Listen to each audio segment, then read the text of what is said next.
something to say.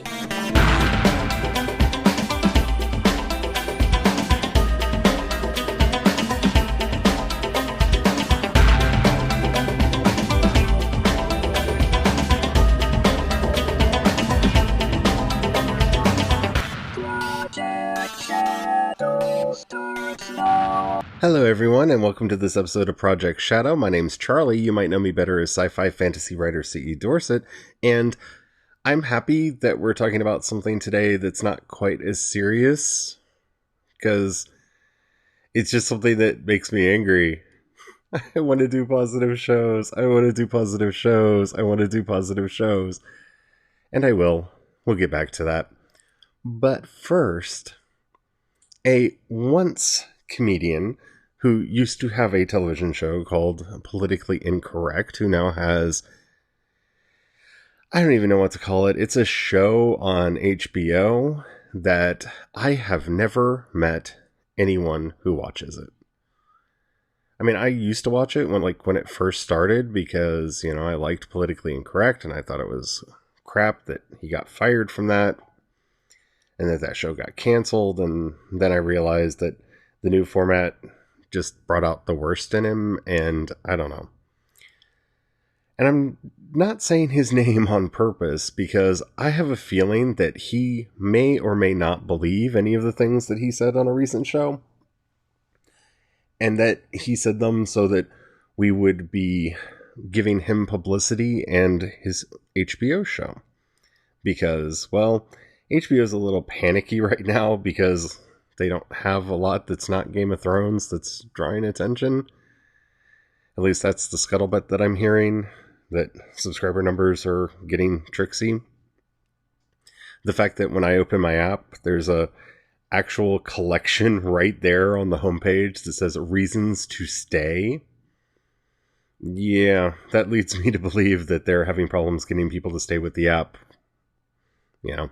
But hey, maybe that's just me. Anyway, on a recent episode, he apparently went off on people who like comic book movies and comic books and basically said that they need to grow up, that comics and comic book movies are made for children and they are not written well and that they are just a waste of time, energy, and effort. Well, Mr. Man. Because I almost feel like that's a more appropriate name for him lately, because instead of being the irreverent comedian that I used to know back in the 90s, well, not like personally, but, via the TV show, he really seems to be taking on the persona of the man a lot more recently. And it's problematic, especially with views like these.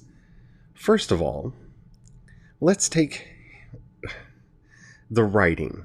Let's just look at that. Well, it depends on what we're talking about. Because some comics are written better than other comics.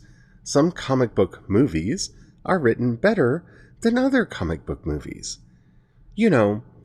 Like how some books are written better than other books. And some movies are written better than other movies. And there are some books that, even though they're probably not the best written thing, I thoroughly enjoyed them. I learned a lot from them, and they provide a meaningful part of my life. So I am baffled when anyone brings up this idea that there is an empirical method by which we can determine the quality of a book's writing. Because there isn't. The idea that there is some magical ruler that we can pull down from the heavens and it will touch the text and reveal to us the inner meaning, and that it will tell us exactly whether or not this is a good book or a bad book. Let's be honest, folks. If there was, every writer would use it.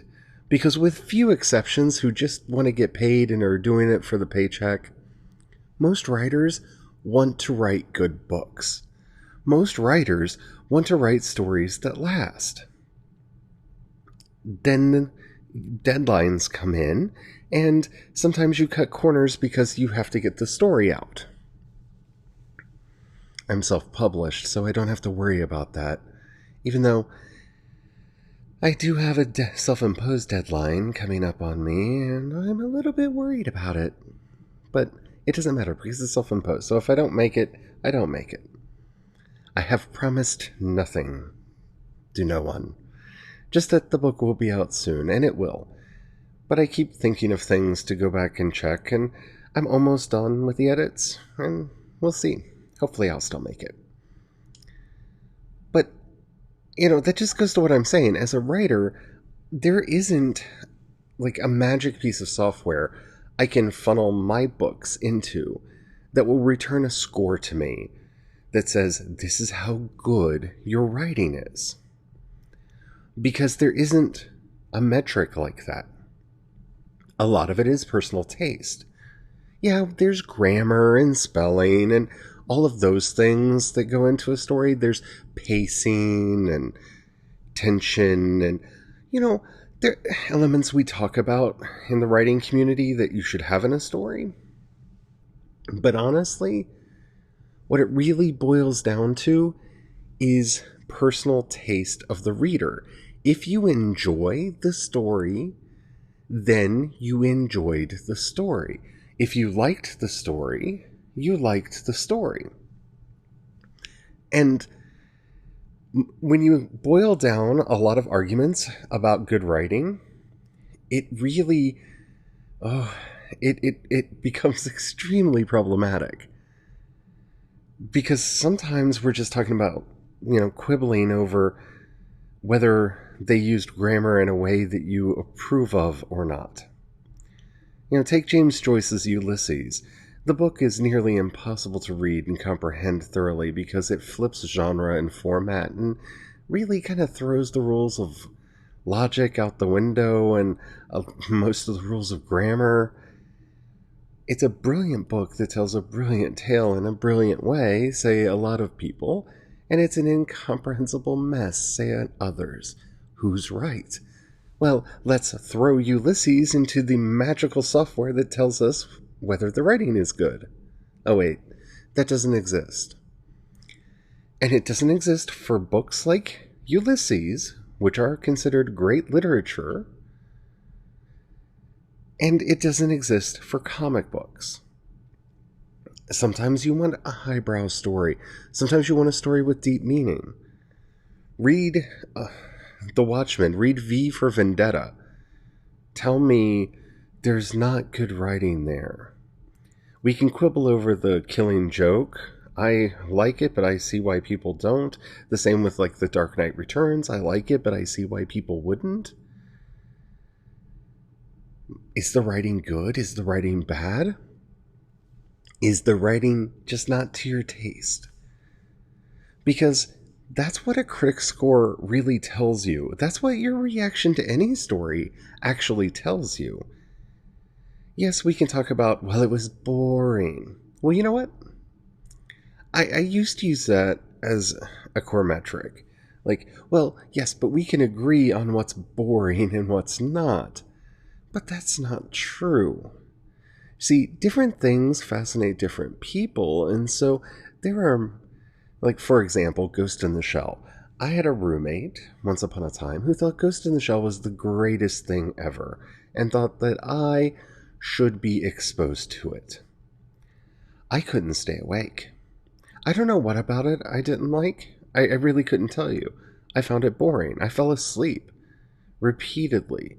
Every time he tried to get me to watch this, no matter how much I tried. I drank a whole bunch of coffee and Josta Cola, which was a thing back then. Shout out on Twitter if you remember Josta Cola. But I just couldn't get through it. It doesn't speak anything to the quality of Ghost in the Shell. I know a lot of people who love it. It's just, for some reason, not for me. I don't like it. It makes me fall asleep. That doesn't mean it's bad. It just means I don't like it. And that's where we have to start differentiating between I don't like it and it's bad. That they're not the same thing. And also, just because a majority of people say something's not good doesn't mean that that thing is not good. The majority of people, when it came out, said bad things about the Rocky Horror Picture Show, and a lot of people still say bad things about it today. Does that mean it's bad? Or the work of John Waters? Yeah, there's a lot of nuance that goes into these discussions that get lost when we try to reductively label something as good or bad, or say that it has good writing or bad writing. One of the most revelatory things for me on this was, I think it was the first episode of The Whole Plate. It's a series Lindsay Sterling did on her YouTube channel. If you haven't been watching Lindsay Sterling, go back, start somewhere, at least at The Whole Plate, and watch your way through. The Whole Plate is hilariously amazing. It discusses various issues using Michael Bay's Transformers movies as the medium through which to discuss. And one of the things that she pointed out in that series that blows my mind is the first movie, The Transformers, is actually not badly written. When you actually look at the text of the story, it has all of the elements in all of the places you expect them to be. The problem is, the script assumes that Michaela is our hero, and Sam Witwicky is the sidekick. And its novel approach to the story is that we follow Sam Witwicky, the sidekick, as Michaela goes through her adventures.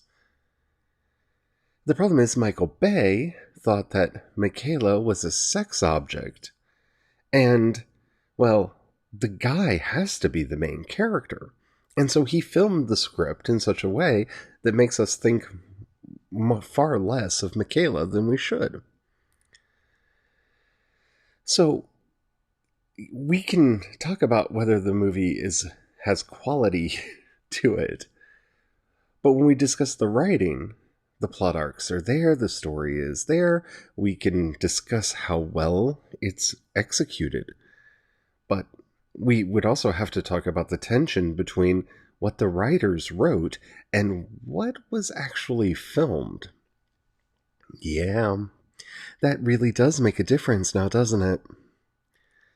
So, since we don't have a magic program that we can submit writing to, can we arbitrarily say that an entire genre of fiction is bad? Poorly written? No. Just like we can't say that an entire genre is good and well written. These are absolutes, and absolutes are almost always wrong. Except when they're not. Okay? Alright. So, to the second point, that they were made for children. So what you're saying is that a story made for children has absolutely no merit. That a story made for families has no merit. Well, let's think about that for a minute. What does that say about your opinion of children and families? Well, children are, by their very nature, ignorant of a lot of the elements of the world because they're children and haven't learned about them or experienced them yet. Just because a story is written for children doesn't actually mean that that story has no redeeming qualities. It is absurd to say that because I want to write something that can be read by all ages and isn't filled with sex and violence and language that some people, for reasons beyond my understanding, find offensive, then I'm automatically writing something bad. That's a strange way to try to categorize fiction. Just because you want an all ages tag, or maybe even because you're specifically writing for kids but throwing some stuff in there so their parents can enjoy the experience too, that doesn't make the quality of what you're writing inherently bad or terrible. It doesn't at all. I don't understand where you would ever make connections like that. So while we ponder that question, let's hear a word from our sponsor. And we're back. So while we were away, did you think of anything? Could you find a way to justify such an inane position? No? Maybe because there isn't one. See, this is something that I've often found strange, and why I do not like the term adult or mature content, because it makes for a very strange dichotomy. Because Big Mouth, for example, is mature content, but it isn't. It's a lot of jokes about body parts and bodily functions. It's very funny. It's definitely not for children, but I would call it anything but mature. I don't even know that I would call it adult, because it's very juvenile humor. So it's juvenile humor meant for adults. Okay, does that automatically make it better than, say, a Steven Universe, which is clearly written for people of all ages? No, that doesn't work. That doesn't compute either. So again, like with our magical quality machine that is supposed to determine how good the writing is in something, we're now told that, I guess, not having profanity and nudity and an excessive level of gore and violence in a story must automatically make it bad. No, that doesn't compute, and that doesn't work either. So, okay. Your second criteria isn't working here, Mr. Man. So, let's go to your third one, that people should just grow up. Just because you still like something that you did when you were a kid, that proves that you are immature and that you just need to grow up. Well, I hate to inform you, but I have grown up. I am 42 years old, and I am a writer of fantasy fiction. I have written since I was a child. I wrote my first comic book when I was, I think, 7. It was terrible. I didn't know that. I didn't even know what I was doing. I just kind of drew pictures and put them together and put little speech balloons. It was terrible. I kind of wonder if my mom still has it. I gotta ask. Because if she does, that would be hilarious to put up online for people to see. For goodness sakes, I'd like to see it. But, I am not childish because that's something that I liked doing then. I also liked coding when I was a kid. I got my first computer when I was probably around 8, and it was an old computer because I'm an old person.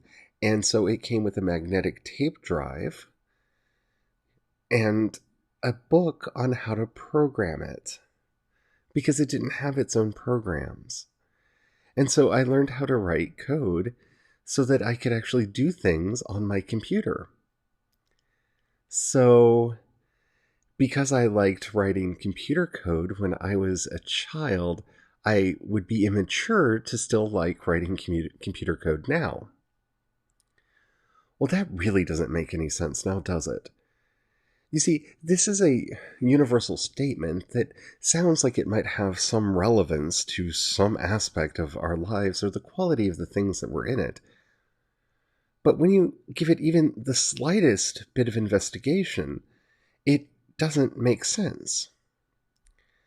He points to a tweet where somebody said that they learned to be tolerant and about justice and racial inequality from reading comics. And then he says, well, you should put away the comics and read James Baldwin. Well, Mr. Man, I've read James Baldwin. I'm a big fan of James Baldwin. But I still like my comics. See, I can do two things. I know that might be hard for some people to understand, but most people are capable of liking more than one thing. Just because I like to read comics, and I'm currently doing a reread, and in some cases reading for the first time, a bunch of old Green Lantern comics because they're up on DC Universe, and so they found a way to keep getting my money. That doesn't mean that I'm not reading other things, or doing other things, or participating in other things. These are completely unrelated.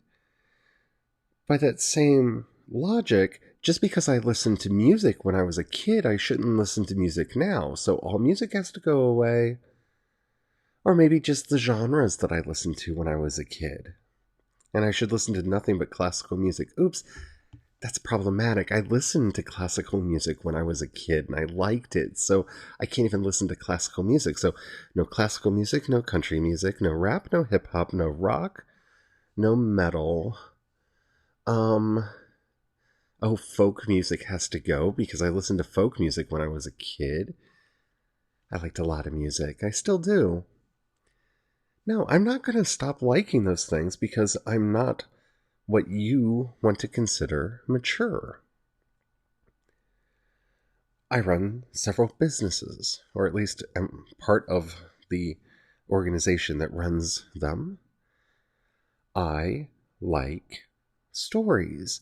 I like fantasy stories and science fiction stories. That's one of the reasons why I enjoy comics, because they are, for the most part, fantasy and science fiction stories. I like Marvel movies, not because I'm immature, but because, one, the world's a very dark and depressing place, and sometimes I want to find an escape from it, and, well, thinking of someone with marvelous powers who can just set things right, that's a good escape sometimes. You know, I'm sure it's not as good as the copious amounts of marijuana that you infamously smoke. And trust me, were that legal where I live, I would probably avail myself of those options as well. But wait, what are we talking about again? Oh yes, maturity. You know what's immature, Mr. Man? Telling people that they shouldn't like the things that they like. That they're wrong because certain things make them happy, and you don't think that those things should make them happy. Who are you? I mean, who appointed you, Mr. Man, to be the one who is the arbiter of what makes someone mature? Who are you to tell people that they're not allowed to find any happiness in their lives?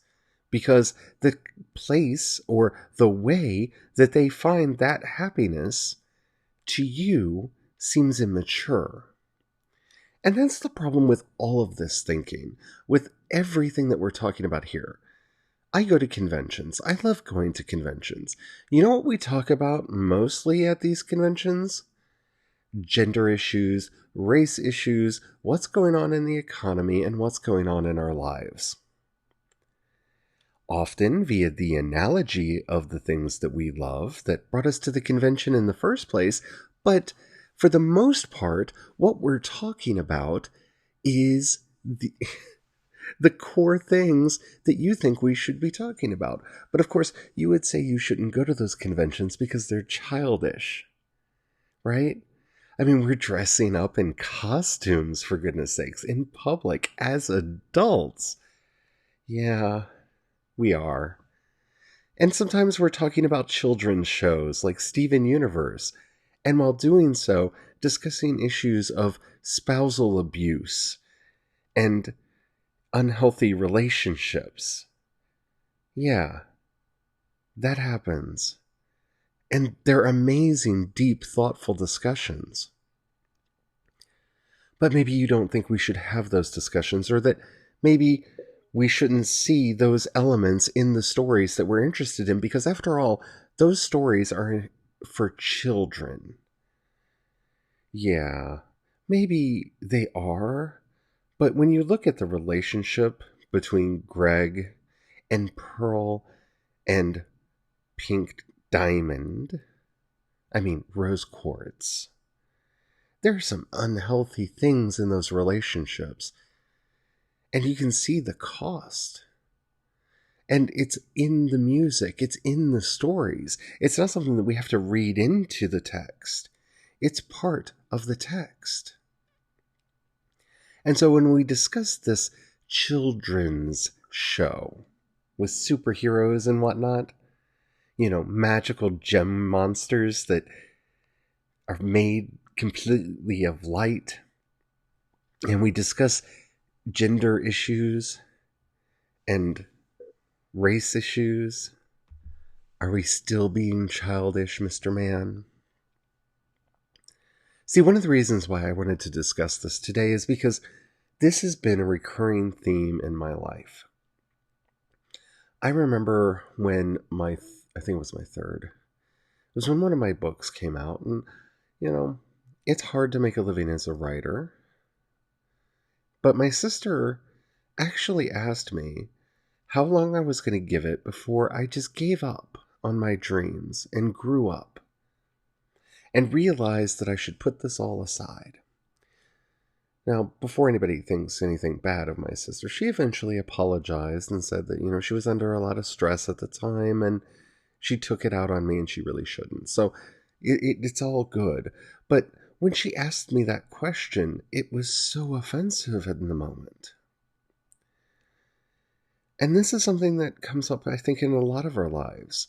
Yeah, you come into my house and you see the Star Wars posters up on the wall, and you see my painting of Garnet up on the wall. You also see the Maleficent that I have, and my sound wave that I keep by my desk, and my Yodas. But you also see other things, the family pictures, the religious iconography, because I'm a fairly religious person. What's wrong with having those pictures of Garnet? Because my husband and I think about our relationship often in terms of Garnet because we both connected to that. In fact, our wedding was Steven Universe themed. So what's the problem there? What's wrong? Why haven't we grown up? See, just because you stopped loving the things that you did when you were a child because you became cynical and jaded doesn't mean that the rest of us have to, Mr. Man. We are allowed to love what we want to love and participate in the things that we want to participate in. And as long as we're not hurting anyone, it doesn't matter. So I hope you enjoyed this episode. I wanted to not do this because I didn't want to give him any, publicity or anything. Like my little show would give him a lot of publicity, but you know what I'm saying. And it just stuck in my craw, this idea.